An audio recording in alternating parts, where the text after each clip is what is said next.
Sierra de Historias, con Alberto Garín.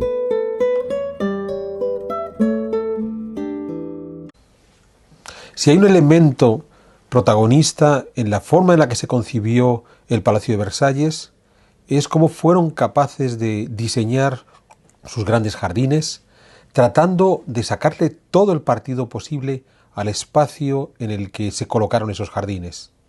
No solo se buscaba como idea la de crear un espacio monumental, sino además la de aprovechar los conocimientos de óptica que ya estaban plenamente establecidos a mediados del siglo XVII, ya han pasado, por ejemplo, los trabajos de Galileo, para que esa capacidad para dotar al espacio de una mayor profundidad se alcanzara. El modelo de Versalles, eso que Benévolo calificó de la captura del infinito, se iba a replicar en otros muchos lugares siguiendo las mismas técnicas. Por ejemplo, en el Palacio de la Granja, que se hizo construir el nieto de Luis XIV, el creador de Versalles, su nieto Felipe V, cuando se convierte en rey de España. Y en ese Palacio de la Granja, aunque en menores dimensiones, también se llevó a cabo ese juego de la captura del infinito.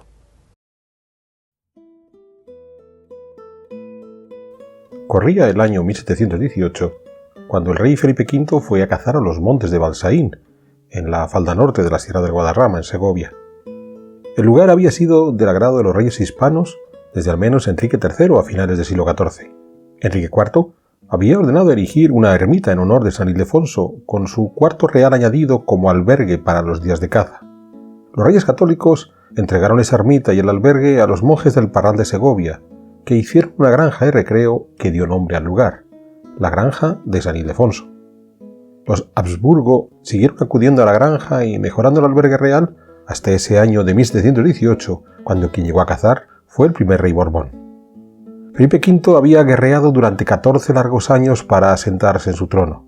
De partida había sido conocido como el Animoso, pero a su carácter introvertido y la interminable guerra en la que participó directamente, se unió la muerte en 1714 de su primera esposa, María Luisa de Saboya, su principal apoyo durante la contienda, lo que provocó una profunda melancolía en Felipe V, que habría de ir derivando en profundas depresiones. Cuando descubrió la granja de San Ildefonso, consideró que aquel podría ser un buen lugar donde retirarse en compañía de su segunda esposa, Isabel de Farnesio, dejando el trono a su primogénito, Luis I, hijo de María Luisa de Saboya.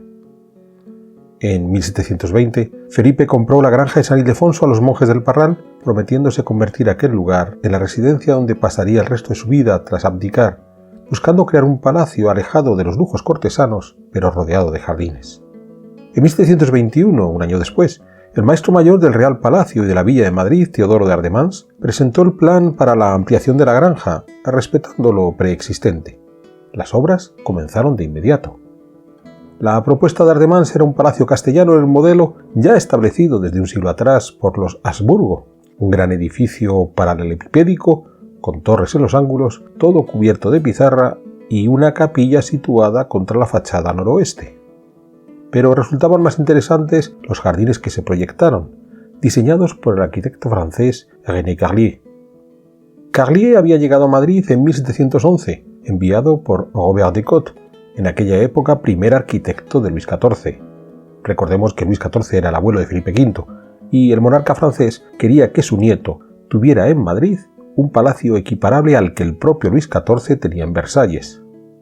Cotte se puso manos a la obra y realizó varios proyectos para afrancesar el Palacio del Buen Retiro, siendo René Carlier su hombre en Madrid y quien había de darle seguimiento a esa propuesta de mejora del Retiro.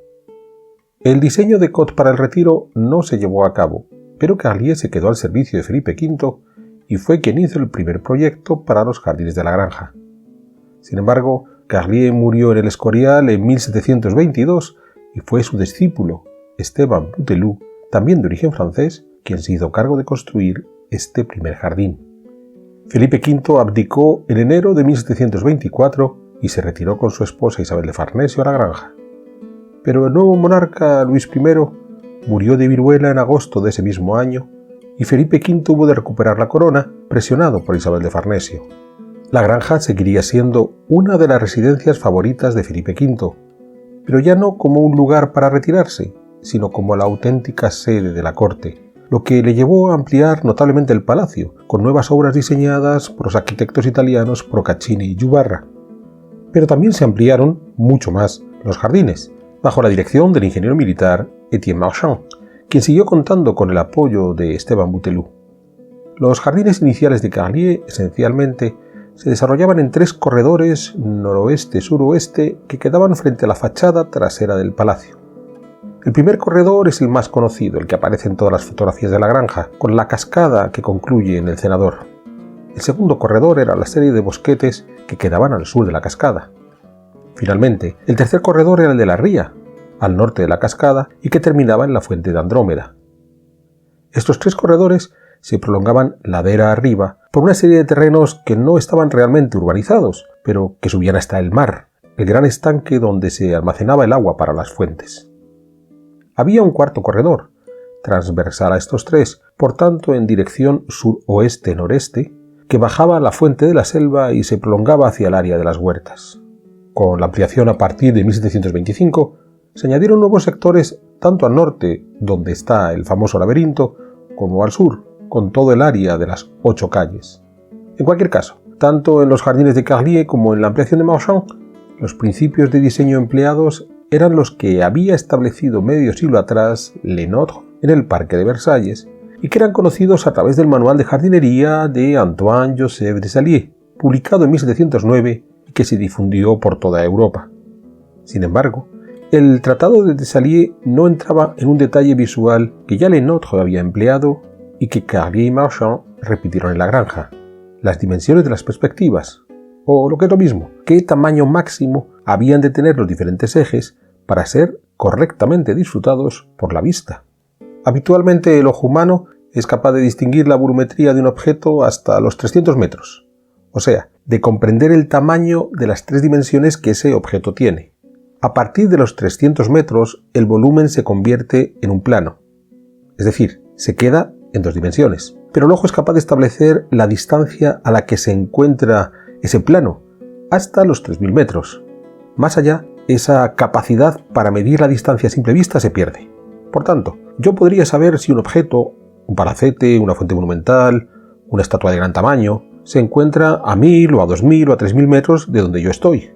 Pero superados esos 3 kilómetros, ya no sé calcular a simple vista si esa fuente monumental está a 4, 5 o 10 kilómetros. Esta capacidad del ojo para distinguir volúmenes y medir distancias era conocida desde la antigüedad, pero las innovaciones ópticas de finales del siglo XVI y comienzos del XVII, los trabajos de Galileo y Kepler, volvieron a poner de actualidad cómo los ojos perciben la realidad y hasta qué punto podemos modificar la arquitectura para jugar con nuestra vista. Un ejemplo muy conocido es el Palacio Espada de Roma, modificado por el arquitecto Borromini a partir de 1632, donde el pasillo que conduce a un patio trasero, en vez de construirse con 2 filas columnas paralelas de igual tamaño, se levantó con 2 series de columnas en líneas convergentes que además cada vez eran más pequeñas, con lo que a los ojos del espectador el pasillo parece más largo de lo que realmente es. Cuando Le Nôtre proyecta los jardines de Versalles, tenía estas cuestiones ópticas en mente, jugando con perspectivas que no superaran los 300 metros, si quería realzar los volúmenes, o los 3000 metros, cuando lo que pretendía era crear horizontes mensurables. En la granja de San Ildefonso se repitió el mismo esquema de Versalles. Si nos fijamos en los jardines de Carlier, el eje de la cascada tiene algo más de 200 metros. El de la ría, desde el palacio hasta la fuente de Apolo, donde tenemos un alto muro, 262 metros. Y algo menos de 200 metros desde el borde superior de la fuente de Apolo a la fuente de Andrómeda. Por tanto, en ningún caso, más de 300 metros para garantizar la percepción de los volúmenes. Algo parecido ocurre en la ampliación de Marchand. El parterre de la Fama tiene una longitud de 170 metros. Y si vamos a la plaza de las 8 calles, desde esta hacia las fuentes que quedarían en las diagonales, hay poco más de 150 metros, por lo que de esquina a esquina de cada diagonal estamos en un poquito más de 300 metros. Si medimos desde esta misma plaza de las 8 calles a cualquiera de las fuentes que quedan sobre sus mediatrices, vemos que éstas fueron situadas a una distancia máxima de 200 metros. Esto quiere decir que si yo empiezo a caminar en el parterre de la Fama, tengo una referencia volumétrica a 170 metros, la fuente de la Fama. Al llegar allí, me encuentro una nueva referencia volumétrica, la Plaza de las 8 Calles, a 200 metros. Y al llegar allí, puedo optar por cualquiera de esas 8 calles que están limitadas por fuentes situadas entre 150 y 200 metros. El resultado es lo que el historiador y arquitecto Leonardo Benévolo denominó la captura del infinito.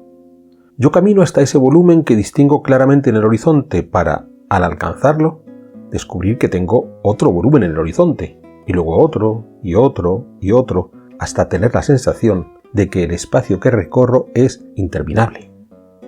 De esta manera, con perspectivas de no más de 300 metros sucesivas, puedo dar la sensación de haber percibido un espacio mayor que en otro ambiente más grande, donde no se hubiera sabido jugar con estas distancias de los volúmenes.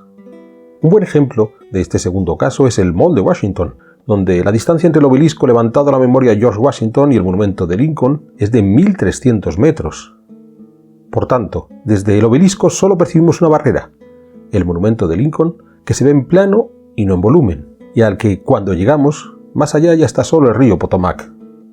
No se genera esa acumulación de espacios que sí se da en la granja y que termina por darnos esa sensación de infinito. Posiblemente, Lenotre le ofreció a Luis XIV en Versalles un infinito en el que el rey podía expandir su egolatría. Pero en el caso de la granja, Carlier y Marchand le dieron a Felipe V un infinito donde poder refugiarse en sus momentos de melancolía.